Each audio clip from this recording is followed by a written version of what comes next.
kinds of sacred music that people in this part of the world made outside of church services about 180 years ago. That music is obscure. Very little of it is still performed today.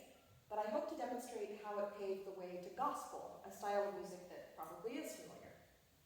Today should be about equal parts talking and singing, and with an exception that we may or may not get to later, all of the music that I'm talking about is participatory. These songs aren't choir anthems for the congregation to sit and listen to. They're social music for the worshipers to make together, so please sing along. Besides being historically accurate, it would make me feel better because I'm not a trained vocalist, and I also haven't listened to that very recently, so my mouth hurts. Hopefully there are enough handouts showing the music and lyrics. They're on the little table over there. I also have a QR code set up that links to the scores if we do run out, which seems unlikely. And for people who are reading from the full score handouts, you should know that I typeset the songs in whatever format they originally used, so the voice parts might be in weird places, but they're always labeled on the left-hand side. So, let's kick things off by singing a song from 1848. It's intended to open a Methodist love feast, which is one of the kinds of informal religious meetings that gave rise to this repertoire.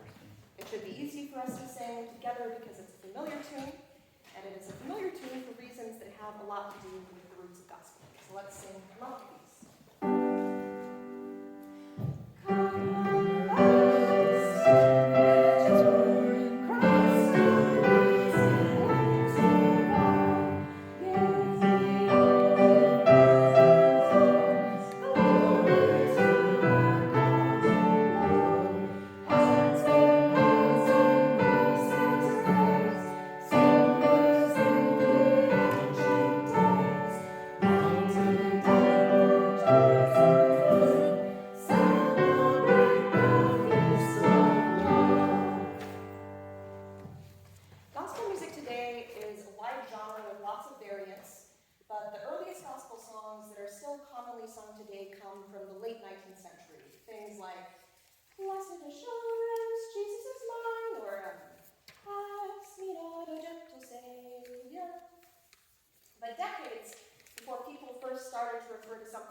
Most specifically, my research focuses on a genre called vestry music, which wasn't just confined to this region, but also just to the 1840s. All of the songs you'll hear today are pieces of vestry music published between 1841 and 1849. One of the defining features of gospel, as we know it from the 1870s and later, is that it borrows stylistic elements from popular secular music. Of course, the simplest way for a hymn and a secular song to sound the same is for them to just straight up have the same tune, what musicologists would call a contrafactum. Love Feast is, of course, a contrafactum of Twinkle, Twinkle, Little Star. To be clear, people have been writing new sacred lyrics to older secular tunes for centuries. That's nothing unusual. But in the era that I study, a lot of congregations used contrafacta in informal ways, while thinking that it was in bad taste to use a secular-derived tune we were actually singing in public worship in church. Besides the stylistic influence from popular music, gospel is also structurally different from classical hymnody, which we will get to later. Although there are later examples that were published around New England, including in Worcester, vestry music originated during a single religious revival, one that happened in Boston over the winter of 1841 and 1842. As often happened during revivals, churches, interdenominational groups, and regular Christian lay people started holding lots and lots of informal worship meetings. In Park Street Church, the one that's by the T station, they started a daily early morning prayer meeting. That meeting not only continued throughout the revival over the winter, but was still meeting every day by the time of the next major revival in Boston, which wouldn't be till 18 years later. While the 1841 revival was still ongoing, two collections of vestry music were published for Boston congregations. One for a church called Mount Vernon, which was an Orthodox Congregationalist church, and the other one for a Free Will Baptist church in Causeway Street. In 1842, the publisher John Putnam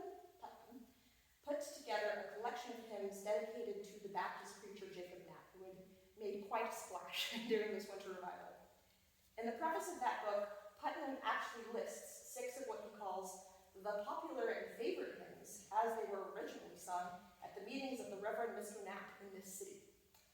3 of those hymns were written during revival itself. All 6 of them stayed popular in vestry music books through the end of the decade, and we are going to sing them right in a row, starting with Pursuit of Heaven.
One analog to 19th century social worship meetings would be the Wednesday night church that lots of modern congregations hold.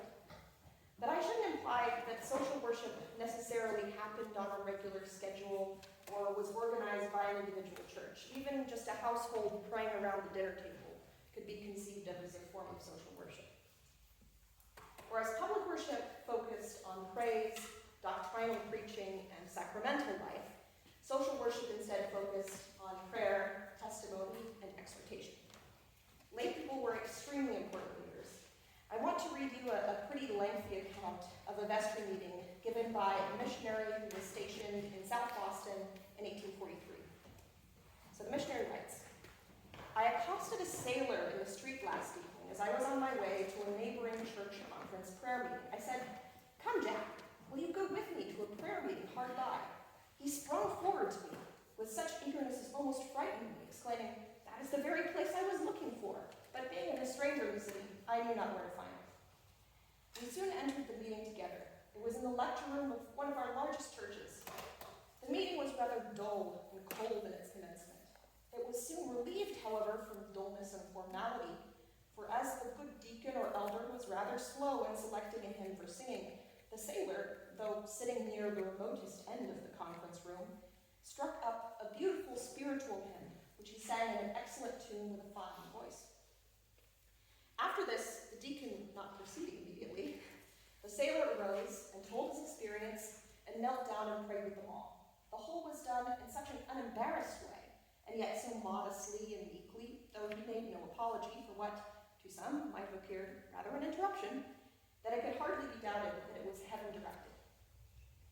Now in this anecdote, the sailor is looking for a meeting where he knows he is going to be welcomed, despite just having landed in an unfamiliar port. Despite his questionable manners, he manages to lead the meeting at a time that it's found during, first with a song, then with testimony and prayer. Social worship hymns often explicitly discuss those activities. Let's sing Erin Fulton's Idea.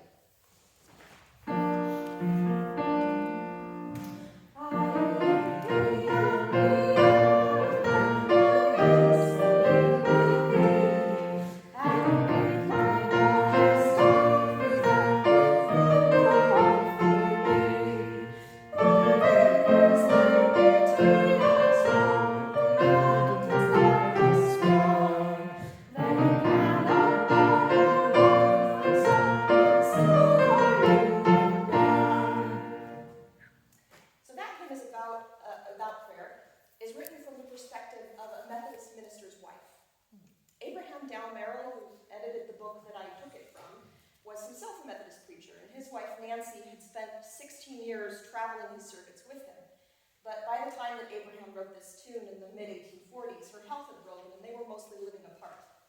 Maybe, like the characters in the song, they felt some togetherness by praying at the same time each day. Let's sing the pure testimony.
She was a member of the Methodist Church in Belfast, Maine, at the same time that Daniel Mansfield, who arranged the song we just sang, was the pastor.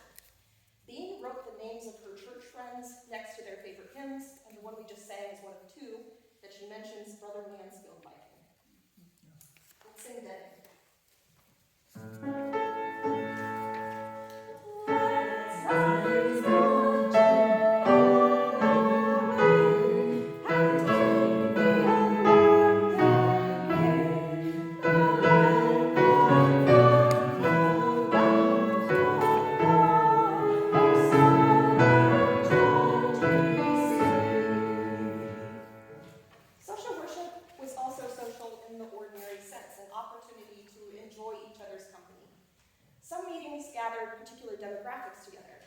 During the 1841 revival, prayer meetings were held in downtown Boston over the lunch hour so that white-collar workers could attend. Industrial towns like Lowell and Worcester had meetings that were just for mill operatives. And the song that we just sang is for another group of peers, a meeting of ministers. It was published by Edwin Martin Stone, a Universalist minister from Beverly. Stone was especially interested in interdenominational work. When he was the minister at large in Providence later on, one of his projects was to establish neighborhood meetings so that people living in each section of the city would have a fellowship group available nearby. Let's sing Harvest Cross. Sorry.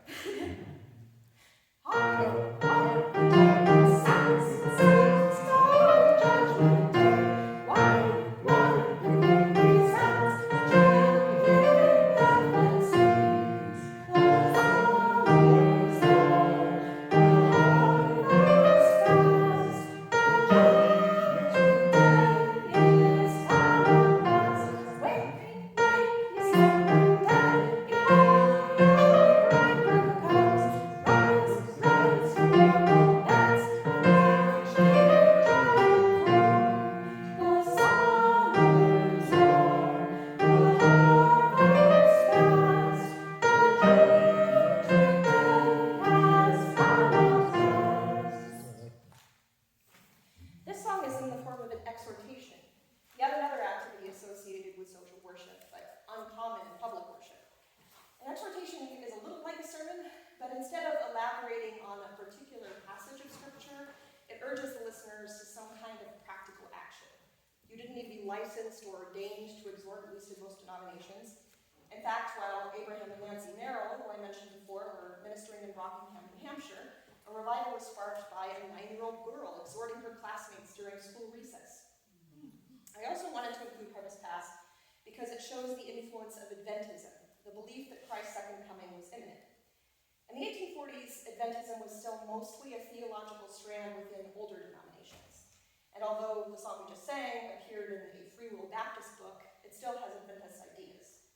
Besides being theologically distinct, Adventist music helped to popularize the one-line hymn, which is a structural form we'll be talking about later.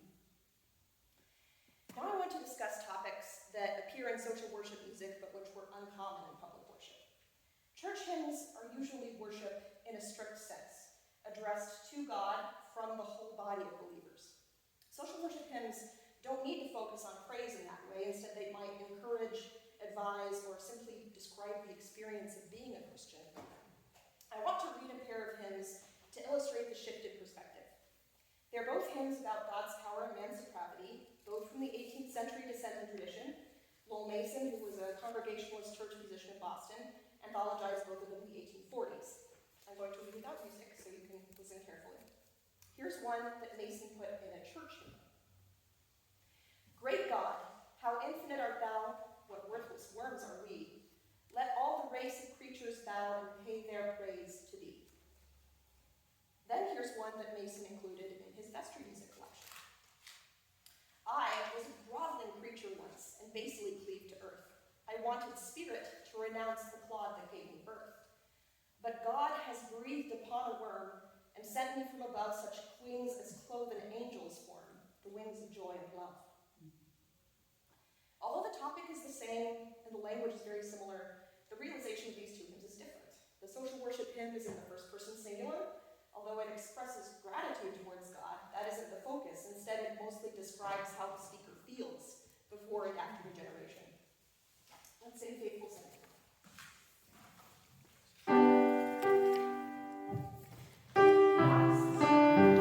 Faithful Sinner. Sorry about that.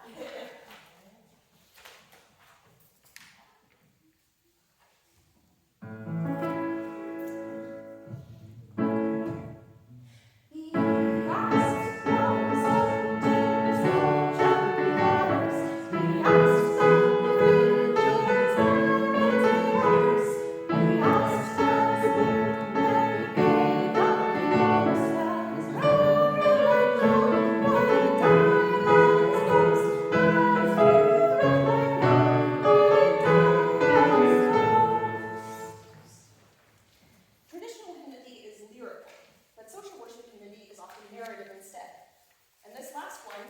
one of several vestry songs that celebrate Christian heroes, in this case, Thomas Drummond.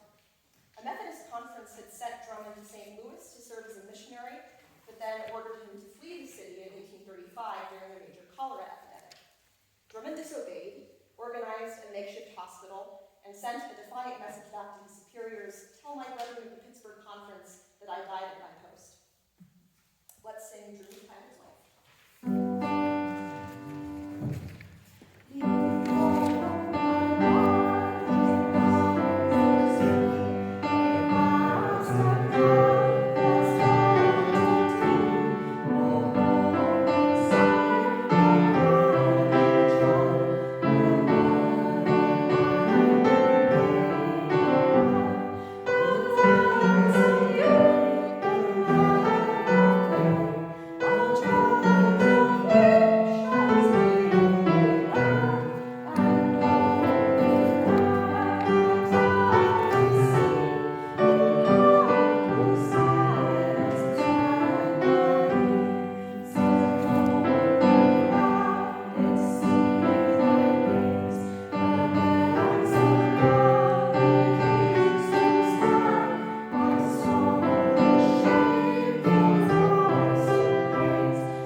Mansfield, the composer, probably read the poem in a newspaper and decided to write this parlor song style setting of it, even if the text isn't suited to be a traditional hymn. To understand that, it will help if you know what a hymn is, in the way that the term was used in the mid-19th century, and as hymnologists use it today. It's not a complete song, it only refers to the text of the song. In English language hymnody, texts and tunes have traditionally circulated separately and then been mixed and matched together to form a complete song.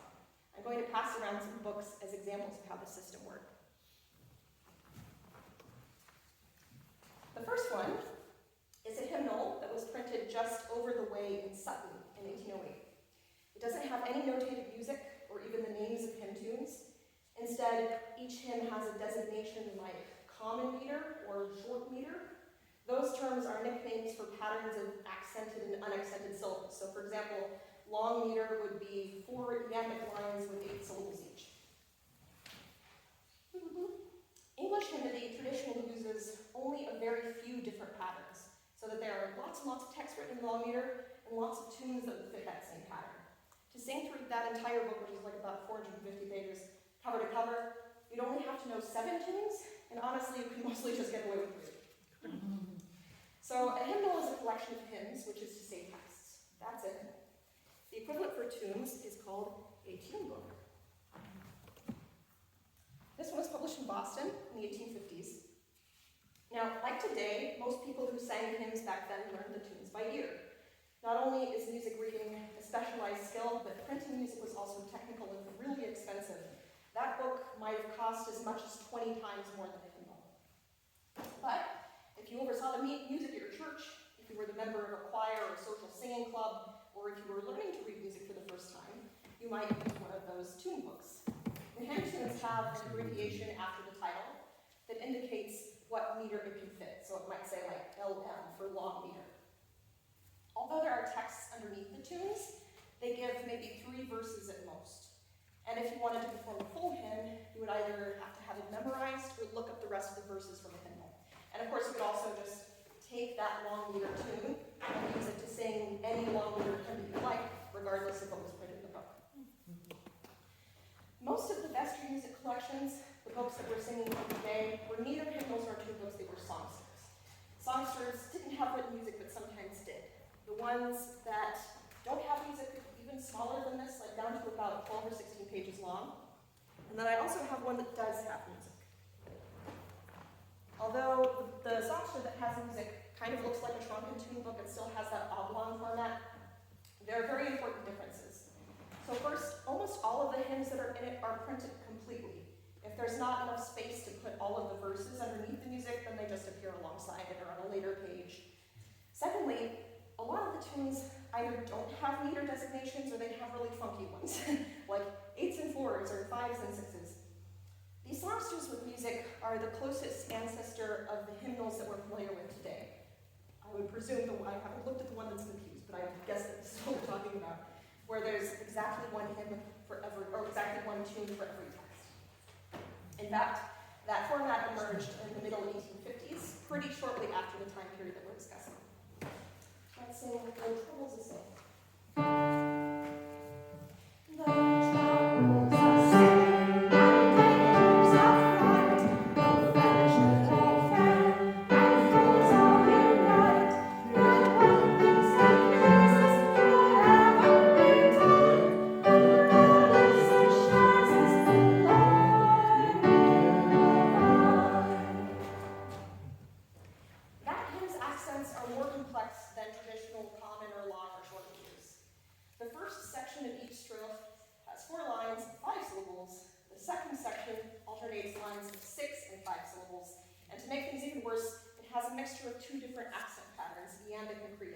Suffice to say, you don't need to understand what that means, just it's complicated. This is actually an 18th century hymn. It's by one of the founders of Methodism, Charles Wesley, and his penchant for abnormal meters has been giving Methodists trouble ever since. No ordinary tune book would include a melody that fit that strange meter, so if a music editor wanted to print No Troubles Assail, he would in all likelihood have to compose a new tune for it, rather than being able to copy one from another book or from the oral repertoire, which is exactly what happened here.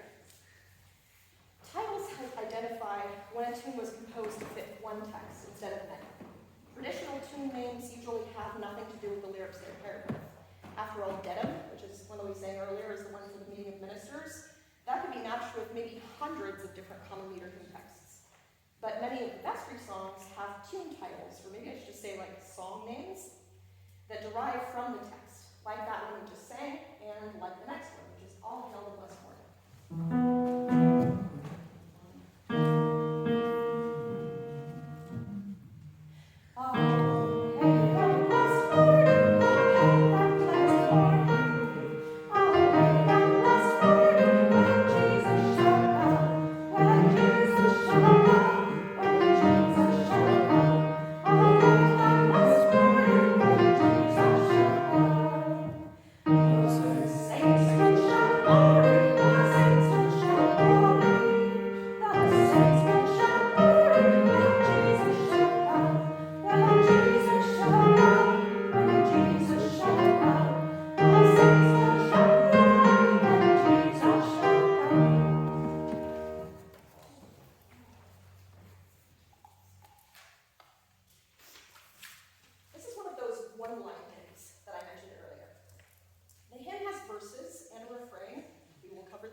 Only one line, 6 syllables, All Hail the Blessed Morning. The refrain, which recurs with every verse, is Then Jesus Shall Come. And the verse line and refrain line get repeated in a fairly intricate pattern to make a total of 8 lines. time period we're discussing, and at first it was very strongly associated with Adventists. Part of the appeal seems to have been how easy it is to extend a hymn when you aren't worried about rhyme schemes.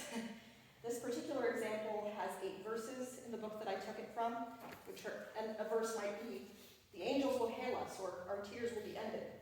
But there are one-line hymns that have literal scores of verses. Let's sing Royal Proclamation.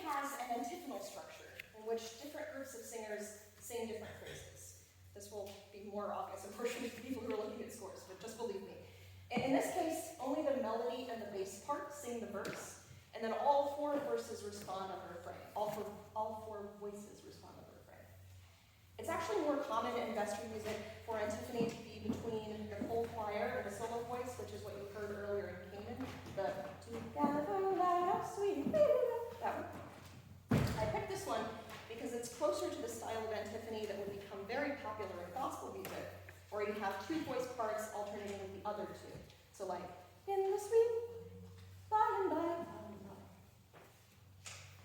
I have yet to explain why vestry music had that strange name, which can be an inroad to discussing musical style in greater detail.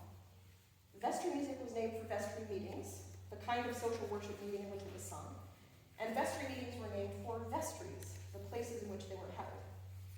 A vestry, originally, was the part of the church where the priest takes off and stores his vestments, and it still has that name for Catholics. But in New England, and as far as I have been able to discover only in New England, that term got applied to a place a congregation had access to apart from their church auditorium. Before the 1800s, meeting houses, as we often still call them, might host any kind of large gathering, civic or military as well as religious. But eventually, for a mixture of social and theological reasons, people grew less comfortable with public worship happening in mixed function buildings. They wanted their churches to just be churches. In earlier eras, social worship meetings might have been held in meeting houses, but equally often private homes, hired assembly halls, barns, just outdoors. But as the church was increasingly reserved for public worship over the course of the 19th century, the vestry emerged as a space suited for social worship. Urban vestries were usually in church basements, and we actually have an excellent example here in Clinton.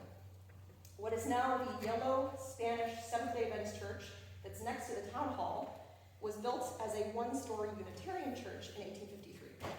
About 20 years later, the auditorium was lifted up and a vestry was built underneath it. Today, the congregation holds their Saturday lunches in that space, and you can't think of the vestry as being an ancestor to a modern-day fellowship room or a parish hall.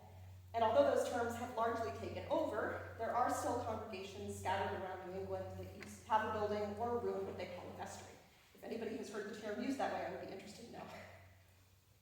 The physical surroundings affected the kind of music that people sang or could sing. Vestry music usually happened without very much musical leadership. Presuming that a congregation had the money to buy an organ, they would definitely install it in their church auditorium, not in a vestry. There is evidence for some vestries having been furnished with melodeons, even with pianos like we're using today, but most had no instruments, nor did people typically get the chance to rehearse this music. Even if members of the church choir happened to be available to help, they wouldn't have their own gallery or singer's seats to sit together in. So unsurprisingly, vestry music is usually structurally simpler than the church music of the same era, easier to sing with fewer voice parts. Let's take a look at the sources and styles of some of these hymn tunes, starting with Bangor.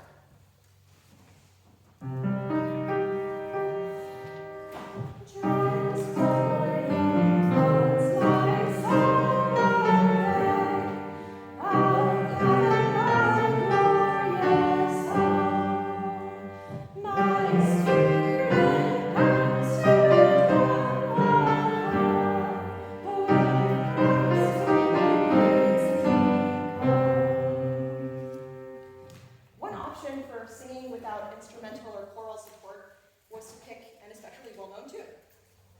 This is the oldest music that we'll hear today. It was written in England in the 1730s and had stayed popular since then. So when Edwin Martin Stone wrote these new experiential lyrics to it in 1844, many of his congregants probably already knew the melody by heart. Let's sing our band.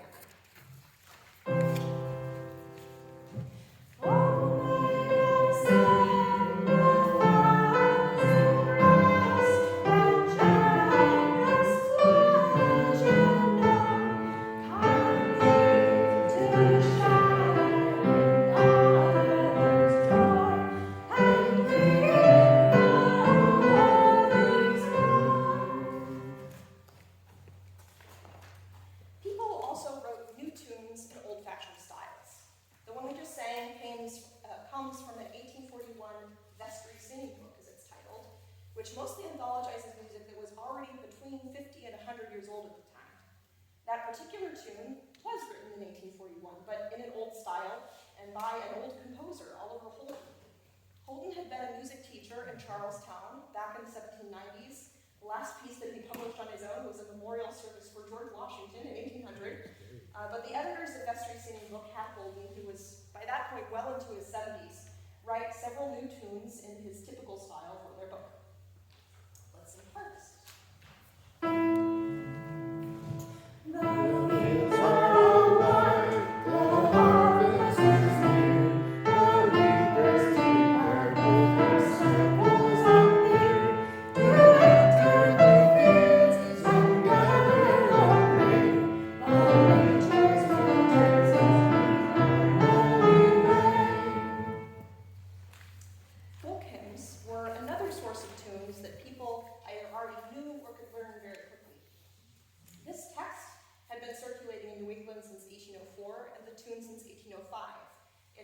One of several related hymn tunes that are all thought to derive from a folk song known as Watcher, or the Blackbird. Golden Hill.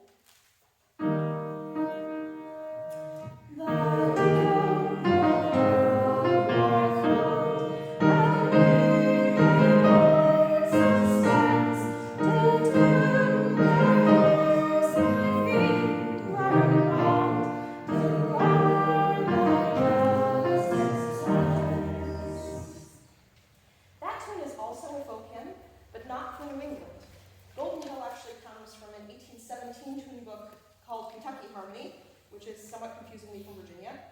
Tunes sometimes travel vast distances while still retaining a perceptible regional character. So in many northern collections, including Vestry Singing Book that we just sang it from, the editors describe Golden Hill as being a southern or western tune.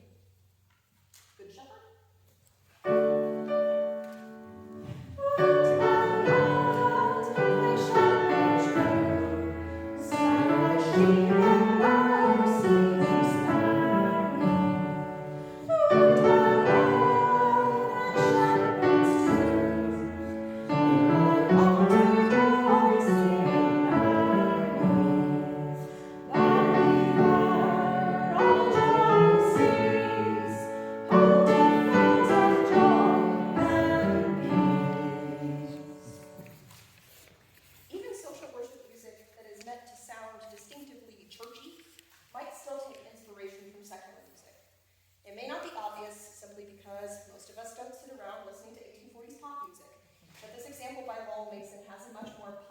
Secular sound than the music he was writing for church choirs at the same time.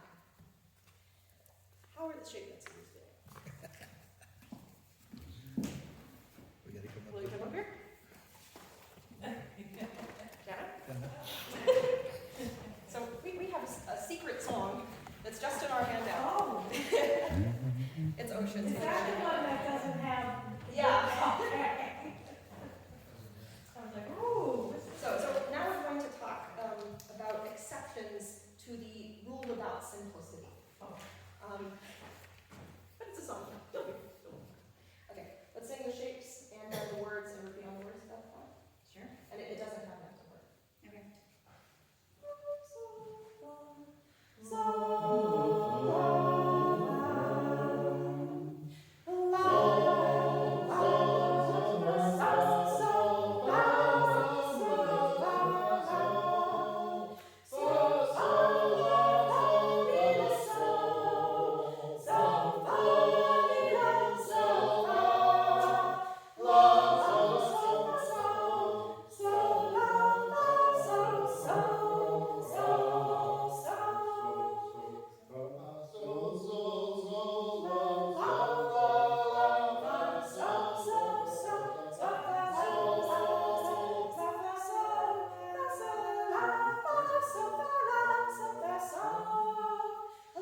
Ocean, which we just sang, is one of several pretty complicated tunes that he put in his vestry music songster, even though they had been written for choirs to perform. While much of the music that you've heard today would sound fine if everybody just sang the main melody in unison, which is what we have mostly been doing, this one would have actual dead air in it. The part that Jana and I were singing that has that big solo in the middle is not the melody part, it's the drum part. Holman thought that these tunes were beautiful enough to compensate for the difficulty of learning them and the necessity of having harmony singers available. What he recommended was for church choirs to meet separately to rehearse these tunes, and then that as many members of the choir as possible attend the vestry meeting to help the congregants through the hard ones. Same condition.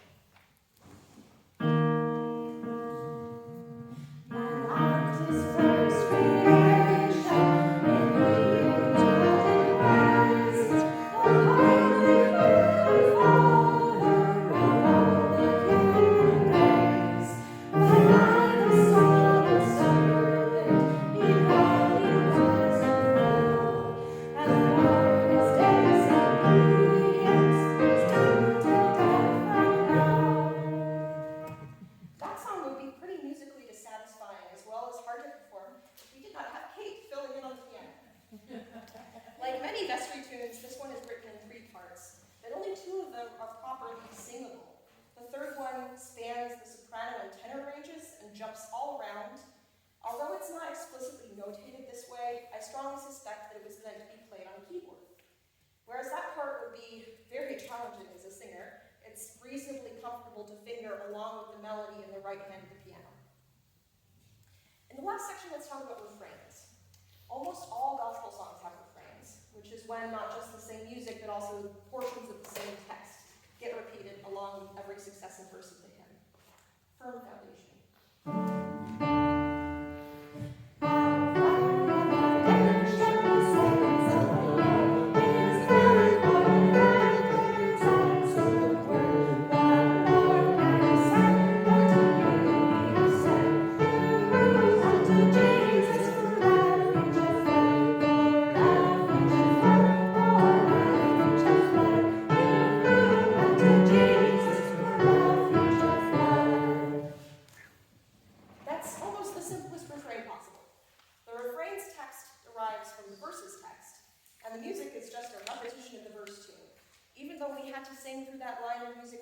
We still technically only perform one verse of the hymn. It just has a lot of repetition in it. What I've notated in your handouts is the third line of text, which repeats parts of the second line in, again, a particular pattern, is entirely made of refrain. Let's sing Holy City.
Closely associated with one tune, though. So, for example, another source that uses the same tune and the same refrain text that we just sung, paired with a completely different hymn, attributes the melody to the singing of Drury Dobbins, an influential Baptist minister in central Appalachia. And since Dobbins died in 1847, we we know that this refrain and its affiliated tune were being sung in Boston and in Ellenborough, North Carolina, approximately simultaneously. Let's see if you believe.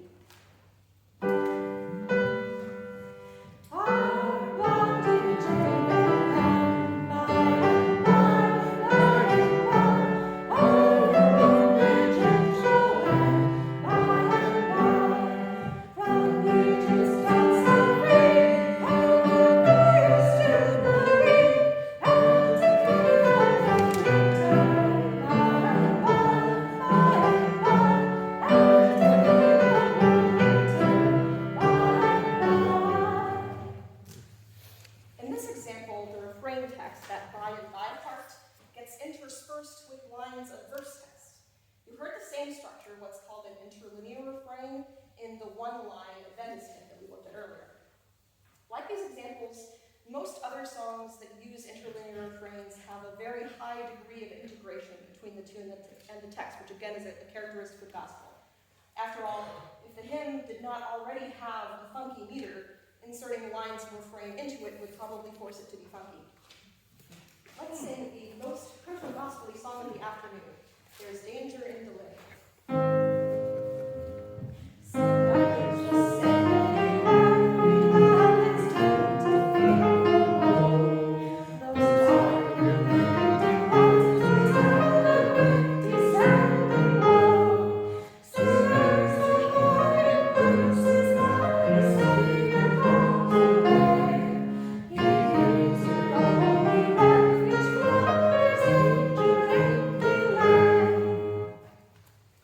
Although that was published in 1847, there is vanishingly little to separate that song from the gospel style of the 1870s.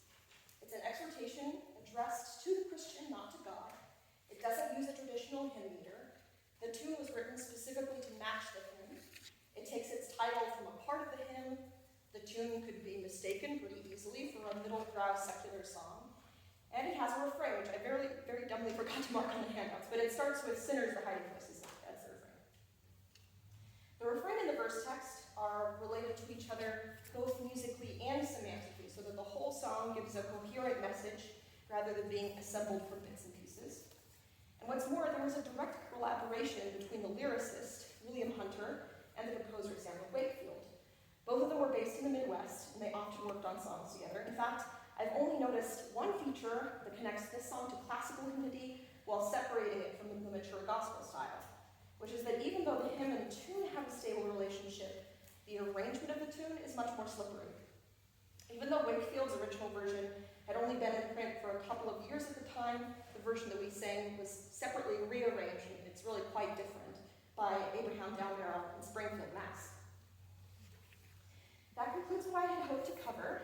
Thanks a lot to Reverend Wilcox and Gloria from the church for inviting me to give the presentation, especially the Patriot Company. I'm so relieved that I don't have to play piano today. There is some time left for questions, but before that, I'd like to close with a song that was used to dismiss vestry meetings. Hopefully, like the one that was used to open, the tune will be familiar. Good night.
You didn't say anything about the shapes that we sang. How did they fit into? Not whatsoever. That was just my trick to get you to sing this.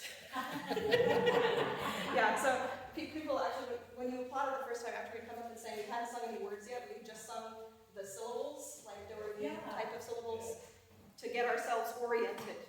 And that's a method that was used a lot in the middle states and in the south and west. It was never really very influential in New England, although the song that we sang, which is from this, I think 1780s, I made myself a cheat sheet, so I can tell you if that's actually true.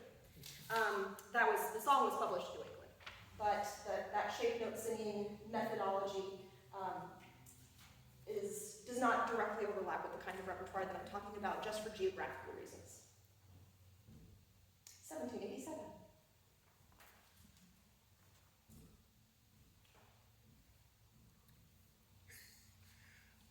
A lot of the words in here were unfamiliar to us who are more familiar with Watts. Where did Watts fit into this? Watts did write some songs that are more associated with social worship, but they're mostly aimed at children. The one that's parodied in Alice in Wonderland, that comes from a selection of children's songs that Watts wrote and were intended to be used like in the household. And that's really the closest thing that he ever wrote to what we would consider social worship hymns in this sense. And that terminology of social worship versus public worship really seems to come about around the 1720s, so it's exactly contemporaneous with him, and it comes out of the dissenting tradition. Exactly the same kind of zone of thought that Watts was working in. It was just that he was writing mostly for public worship, although I should note that the whole idea of having hymns as opposed to metrical psalmody in public worship was still a little bit contentious at that time period. So the idea that his hymns, the ones that aren't directly based on scripture, would be sung in public worship was itself not exactly radical, but wasn't wholly accepted in that time period. Do the hymn books that you passed around contain Watts? This one is all Watts. This is Watts' Divine. Oh, that was Watts. But this one, which is a Sunday school songster, it's almost entirely 19th century music. And a lot of it is written in strange meters, that aren't part of classical hymnody. But there are definitely classical hymnists who wrote a lot of music for social worship. One of them is Philip Doddridge. A lot of the only hymns, which are the ones that John Newton and William Cooper published together in the 1780s, a lot of those were used primarily in social worship. We sang, I think, 3 different Cooper texts today. When did if we look at our hymnals, we see kind of language that reflects more public worship and language that reflects some of the vestry music. When did those two kind of come together as like an overlapping thing? It depends somewhat on the denominational context, but there is a degree of admixture between those two different zones, I guess, of worship for a long time. So oftentimes tune books, because again they're given kind of sample texts, will include a range of texts from different sources. And they'll often have public worship texts and social worship texts and sometimes secular texts and things like anthems aren't metrical at all. So in tune books, there's a very long history of mixing those things together. In the world of social worship, there's an element of sort of economics and marketing. So where you have a really tiny little songster like this, it might cost 10 cents or 12 cents. Sometimes people would, as a sort of cost-saving measure, try and include the top 20 or 30 maybe public worship hymns, so that if your church couldn't afford to buy a big stack of the fat kind of hymnal, then maybe you could just buy this little songster, and it was mostly for social worship, and it has enough public worship to kind of cover you. But in terms of the deliberate integration of public and social worship, that's largely a creature of the 19-teens and 1920s. So even with gospel, when the term gospel music came about, it was very much associated with mass urban revivalism, and there was a lot of opposition, even well into the 20th century, to singing gospel songs in church, similar to the social worship, public worship kinds of divisions that are going on earlier in the 19th century. And it's really only, I would say, late 19-teens, early 1920s, when you start to see omnibus hymnals, big denominational hymnals that have a mixture of conventional metrical hymnody and gospel